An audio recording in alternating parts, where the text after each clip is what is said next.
We're going to talk about informationism. And first, before we get into informationism, let's talk a little bit about what we can call general reinforcement learning. So that's mostly going to be about some useful kind of notation. So before we talked about reinforcement learning theory, it was mostly in the context of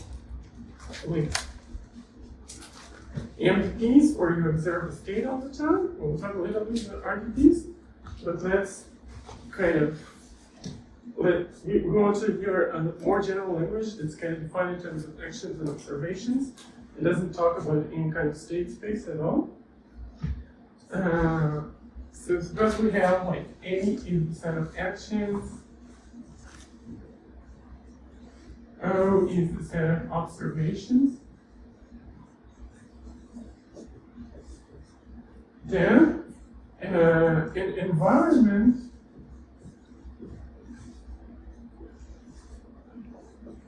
is what? Okay, there are different ways to define it.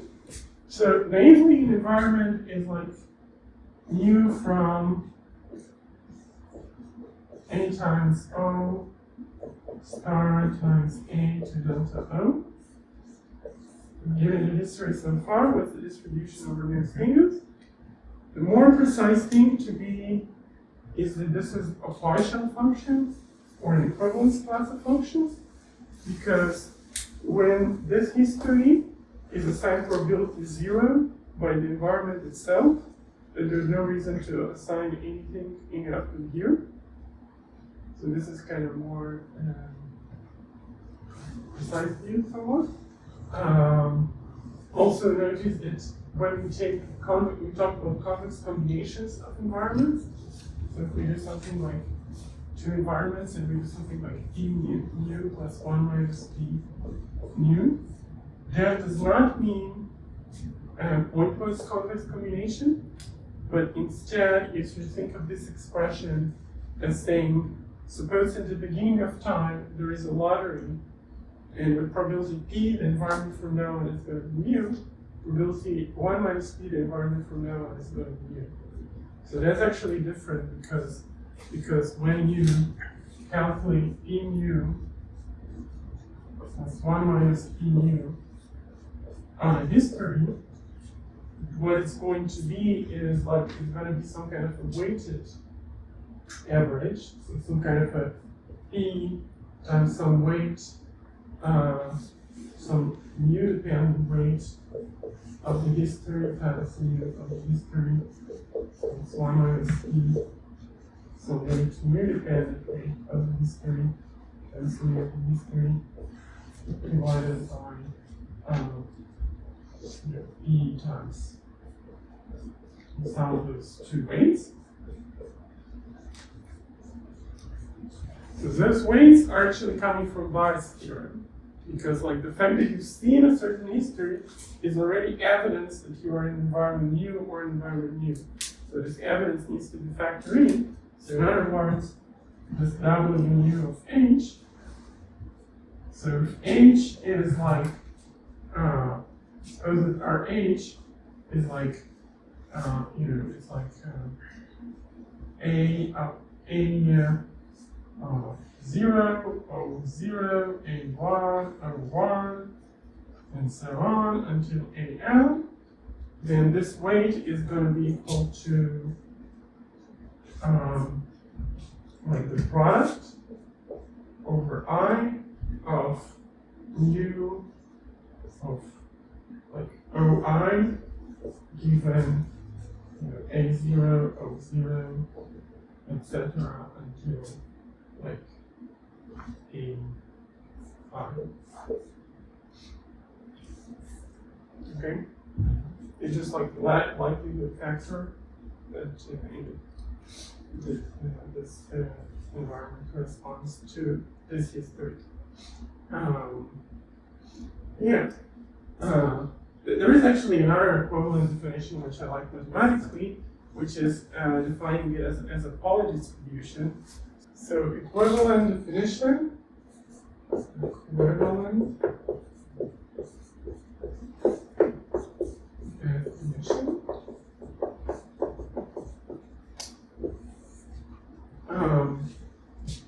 An environment U is measured on the space of destinies such that for any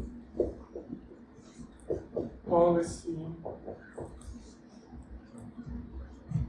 phi, the phi is now mapping from A times O star to A. Actually, it doesn't, because we're only with deterministic policies, we don't really need this part. We can just write it as the mapping from O star to A.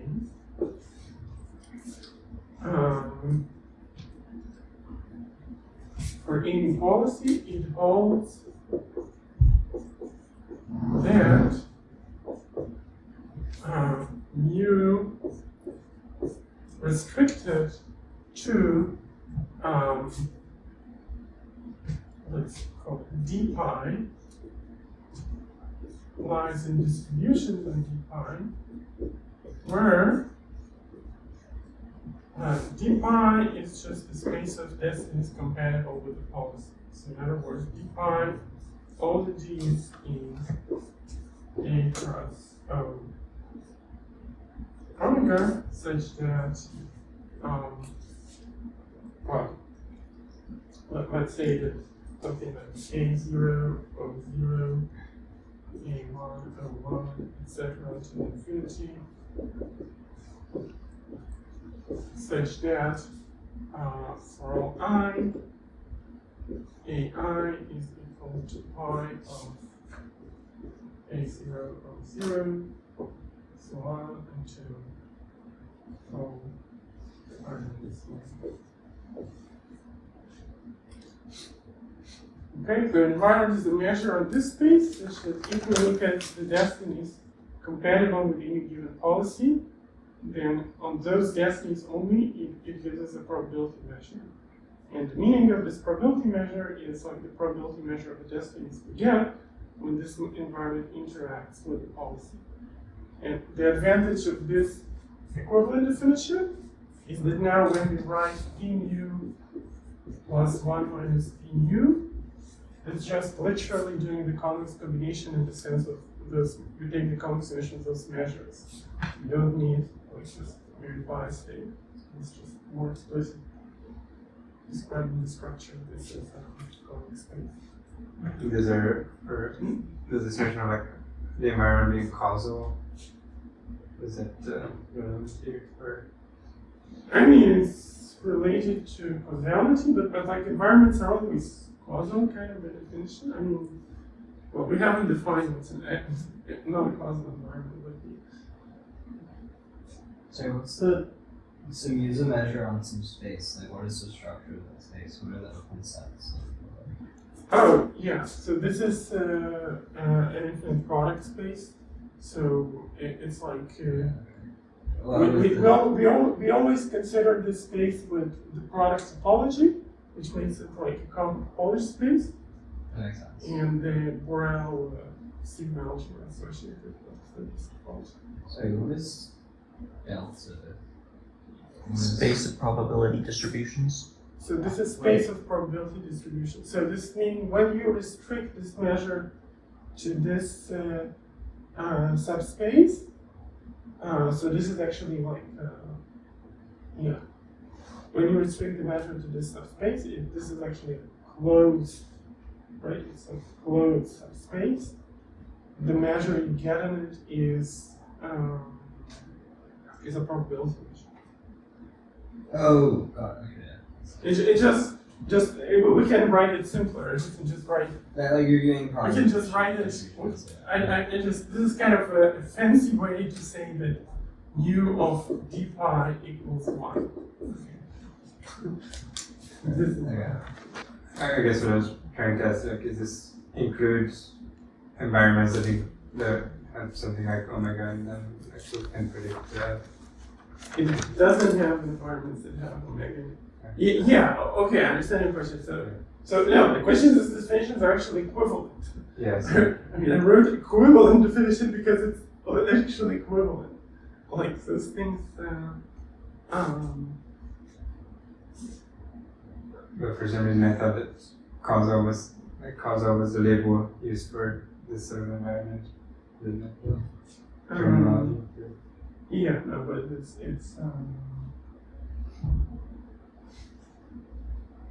yeah, so it's causal by default. So now a utility function is going to be some continuous function from A times O omega to real numbers. And we're going to require this as continuous.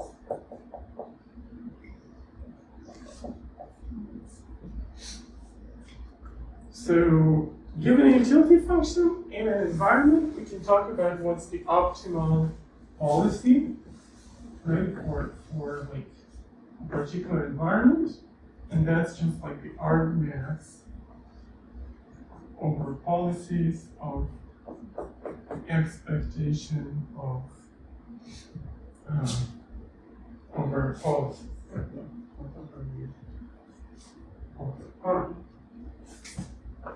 The expectation of defined u. And this maximum exists because it's like this thing is a continuous function of the space of policies, which is also a complete Polish space.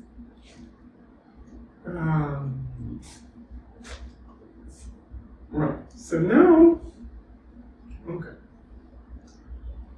So now learning, right? So now, actually, okay. Before learning, usually we will consider like utility functions of a particular form. So we'll consider like something called a reward function, would be a function from phi and its terms. That's from now on we'll just always have the rewards be in 0, 1. And then the associated utility function with this thing is something that like for at some which depends on some time scale parameter gamma, and it's equal to 1 minus gamma sum from gamma to 0 to infinity of not gamma to 0 and from 0 to infinity. And from 0 to infinity, gamma to the power of n of the reward of the prefix. So this just means prefix of length n. Prefix of length n. Okay, so typically we construct the utility function by selecting some reward function and then doing the geometric time discount. Yeah, it's. We can also consider other types of discount functions. So geometric time discount is pretty convenient. So now we can talk about learning. So what does it mean learning? So suppose if H is some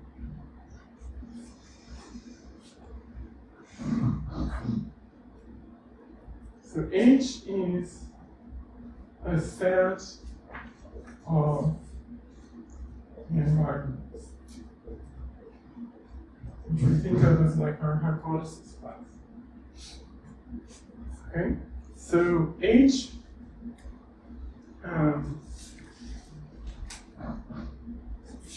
so H is called learnable when there exists a policy phi such that for any mu in H, if we look at the limit as gamma goes to 1 of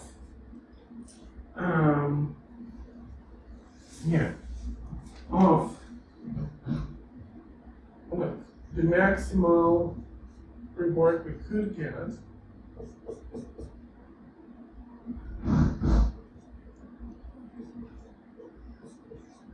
minus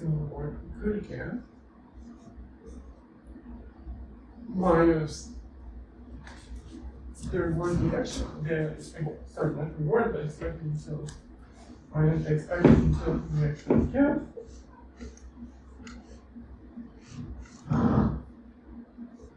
And this limit is 0. Okay, so there is some policy such that basically approaches optimality in all the environments in the hypothesis class in the gamma to 1 limit. So for any environment in the hypothesis class, we look at the difference between the optimal expected utility and the expected utility we get 0. And this quantity over here is called the regret. Right? This is called the regret.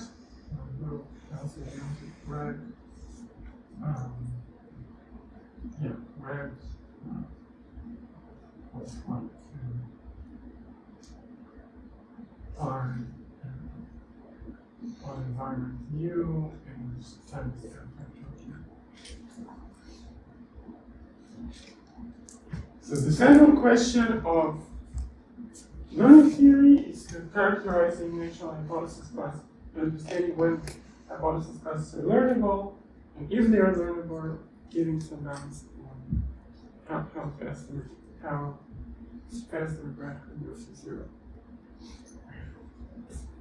So this is kind of a very entirely frequentist perspective on reinforcement learning. We could also take a Bayesian perspective. So Bayesian perspective is suppose we have zeta, which is a distribution over H. If you think of it a bit prior, right? Then we can think of the Bayes optimal policy. So Bayes optimal policy. That's Pi star, which is defined as argmax phi of, and there's like two equivalent ways I could write it. One way to write it would be I take an environment, sample environment from zeta, and here I take the environment that interact with the policy, and so this thing is all depends on gamma. You take the expected utility, but also equivalently, so this thing is also equal to expected value with respect to mu zeta of mu pi mu gamma. Right, so this thing, and it would be nice to have some notation for it. So because the space of environments is a convex space, we have about the distribution of environments. We can take the mean of this distribution, and this is also some environment. And then we can, So the convex structure, so this is because the convex structure in the space of environments has the property that expected value of, well, it has the property that if I have like convex combination of two environments and I let it interact with a policy, then this is the same as doing this thing. well, this is actually obvious in the definition as a polar distribution. It's just finished. So this is called the Bayes optimal policy. Sure. Right. So now you can ask, okay, what is the connection between those two things? So here we talk about policies that satisfy some condition. Here we talk about the Bayes optimal policy. Is there some relation? So the answer is yes.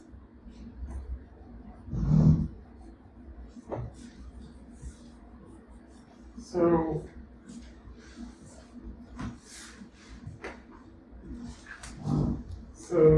for countable H,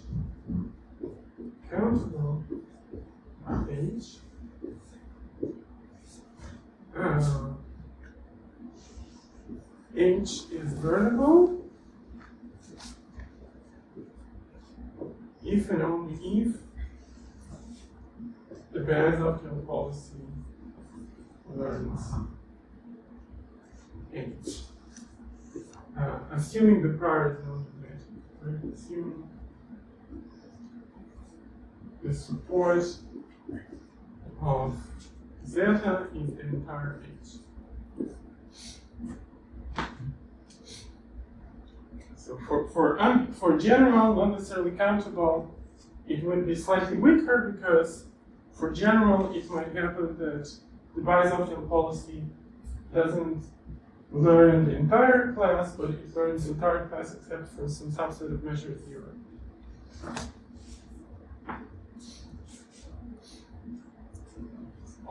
So you see that those, the kind of the Bayesian perspective and the frequency perspective are very closely related. Of course, there are also hypothesis classes which are not learnable, and then the Bayes optimal policy is still defined, but this doesn't exist. One thing to notice that the Bayes optimal policy only depends on this thing, right? Only so the Bayes optimal policy only depends on the hypothesis class via this object. But when we talk about regret, the concept of regret depends on the actual, hypothesis class of distribution. Like it doesn't depend only on the average environment. It depends on how it's actually composed of different environments.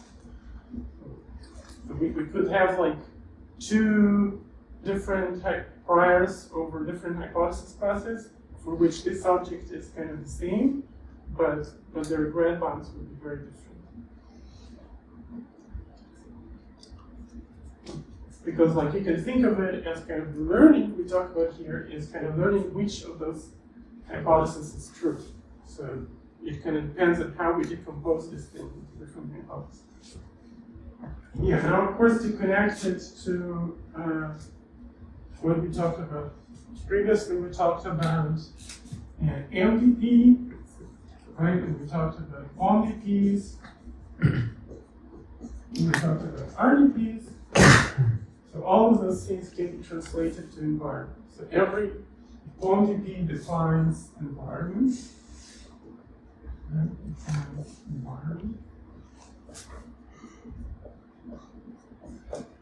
And MDP defines an environment, with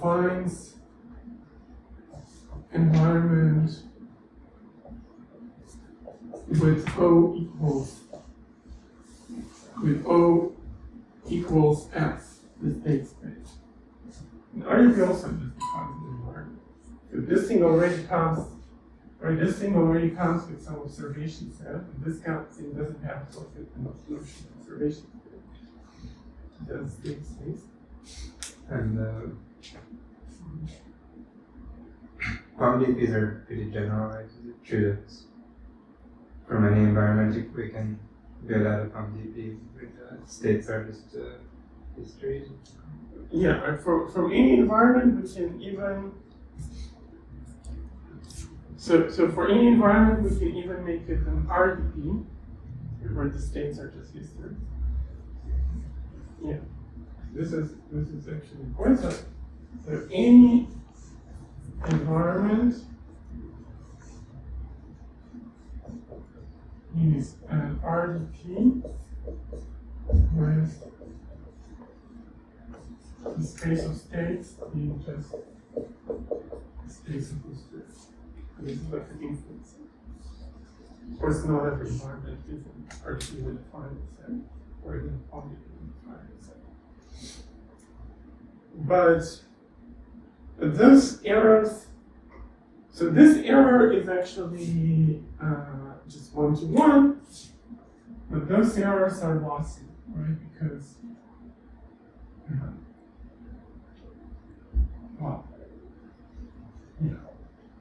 because this kind of forgets information about what the state space is.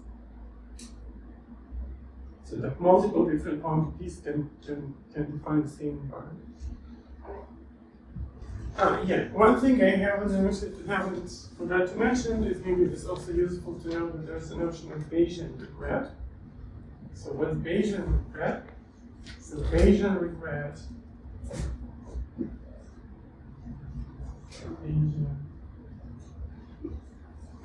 BRED,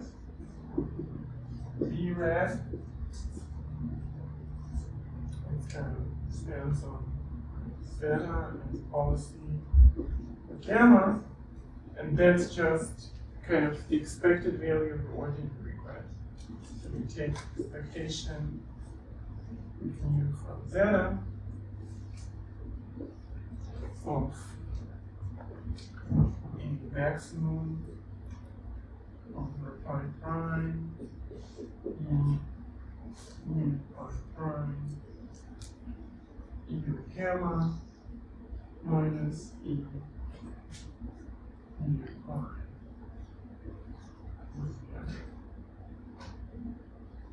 So this is like, so here's an, so this is like another thing where this thing doesn't, even though the definition of the Bayesian policy only depends on this object, the Bayesian grid depends on the precise composition of the hypothesis, and here the statement is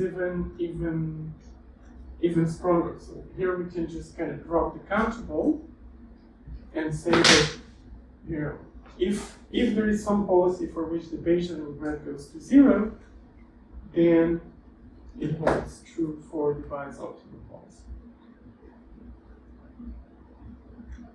Okay, so like if there exists some pi such that BREG of pi goes to 0 and gamma goes to 1, then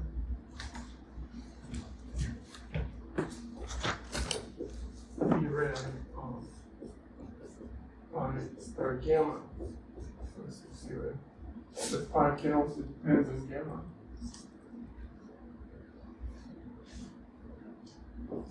Oh, yeah, I think I actually made a slight mistake. So previously, I shouldn't have erased this part. So I said that learnable actually means, so there's a distinction between anytime learnability and non-anytime learnability, which I kind of glossed over, and it stated something incorrect. So okay, what's the definition? What if H is learnable? So definition.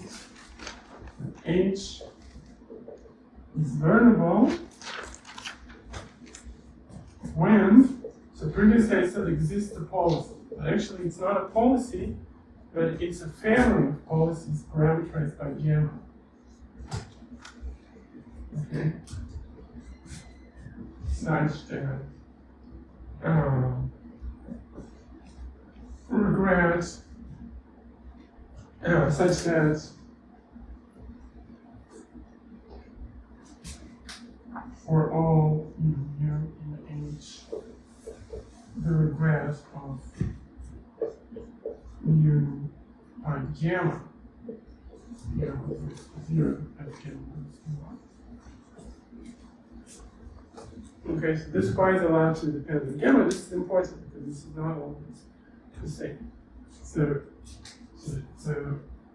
there's also a notion of anytime.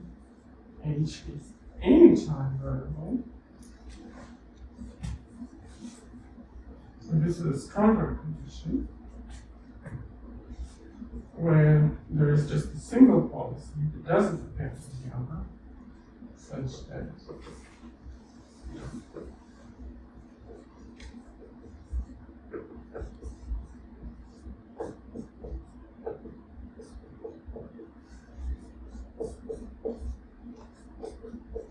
okay, those two are different. And here the statement is like about learning, not about any learnable. And we can correspondingly talk about any time with red bounds and so on. So any time just means that the learning algorithm doesn't need to know in advance what the planning horizon is. Is there typically a big difference between the anytime and No, but you can. But in general reinforcement learning, you can come up with an example which is learnable but not anytime learnable at all. So for communicating MDPs, there's not a big difference. But like for general thing, you can come up with environments that kind of punish you with longer and longer punishments over time than